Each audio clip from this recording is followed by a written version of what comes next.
Have you ever felt like you have a whole other life stirring inside of you? One you keep telling yourself you'll get to later. Maybe it's the book of your heart, or your life-changing business, or a craft you haven't touched in years.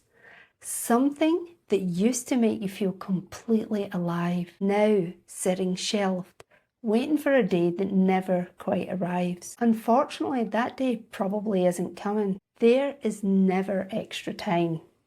There's never a lighter plate waiting for you at the end of a long week. If you put that thing that gives you life on the shelf until everything else is done, you will never get to live it. Maybe it's not fantasy writing for you. Maybe it's the painting supplies still in the closet. The song you hum in the car but never finish. The business idea that you've been thinking about for 3 years.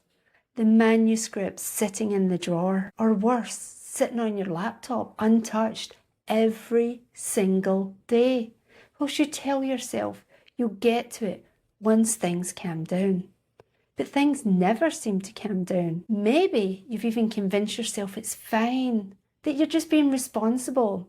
You're being a good parent, a good employee, a good whatever it is you need to be right now.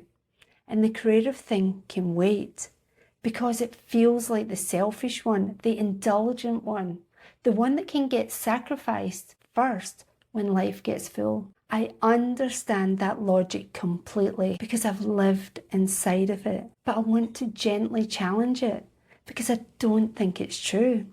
I think it's just a story we tell ourselves so that the guilt of not doing the thing that feels like our true calling feels more bearable. Here's the deeper truth underneath all of this, and it took me years to actually understand it. You are not the output. You're not the book, the painting, the dance, the channel. What you create is just the evidence that you let yourself be fully who you were meant to be. So when you shelve the creating, it isn't just a project going untouched, it's you going untouched. The part of you that was meant to come alive stays dim instead.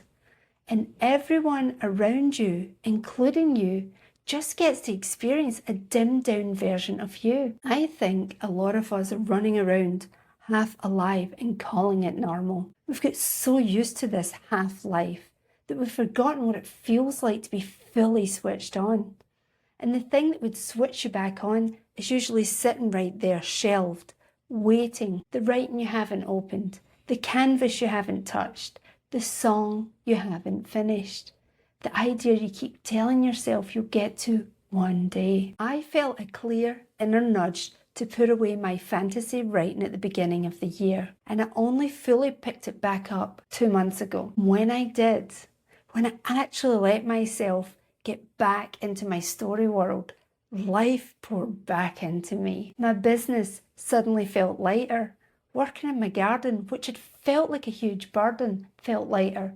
Even taking care of my house and family felt lighter. Not because anything on the outside had changed, but because something inside had. And here's what I want you to understand. When I let myself play in my fantasy worlds, when I let myself create there, it's not a distraction from my purpose. It is my purpose. That's the main thing I believe that I am here to do. And when I create a container for it in my day, even if I only touch it for 30 minutes, it feels like I've done the most important thing that I was put here to do, besides my family.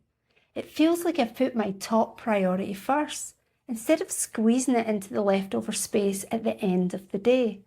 Which, side note, never happens. There is no leftover space. There's only the space that you carve out and protect. I have a lot of creative loves. Dance, I make maps, I do calligraphy, I love pottery. All of it matters. All of it's part of me. But there's one thing that resonates on a much deeper level that makes me feel fully alive. And for me, that's my fantasy writing. And if I'm completely honest, my dancing too. It lights me up in a way that nothing else could. And when I combine both of them, it's like rocket fuel to my soul and my writing. But when I'm not in my writing, just a little bit duller. It's like I'm living a half life. everything becomes a little harder and feels like a grind. Although at first it's barely perceivable, kind of creeps in slowly over time. Then one day you wake up and wonder why your life isn't delighting you anymore. That's because you were born to create. And when you don't, when you're just going through the motions, it's a half-lived life. So here's what I want you to take from this. Your calling was never meant to wait for an empty plate. It was meant to be the thing that makes the rest of the plate lighter to carry. And that's not selfish, and it's not indulgent. That is the design. You were made to create. And when you do, everything else in your life gets easier to hold. Not because the load got smaller, but because you got fuller and you're pouring from a full cup. So if you've been telling yourself later, I'm asking you gently but honestly to stop. Not to overhaul your whole life today. Just open the door a crack. Even if it's just for 30 minutes. One container in your day that belongs to the thing that makes you feel most alive. And if you're not sure where to start, I've created a roadmap for you and you can find it in the description below. Download it and it can help you with your next steps. You were never meant to be half alive. You were made for more. More colour, more life, more creativity. So it's time to step forward and grab the door handle and give it a turn. Let creativity fill you up and watch everything in your life light up. We are on a journey together and I cannot wait to see you shine.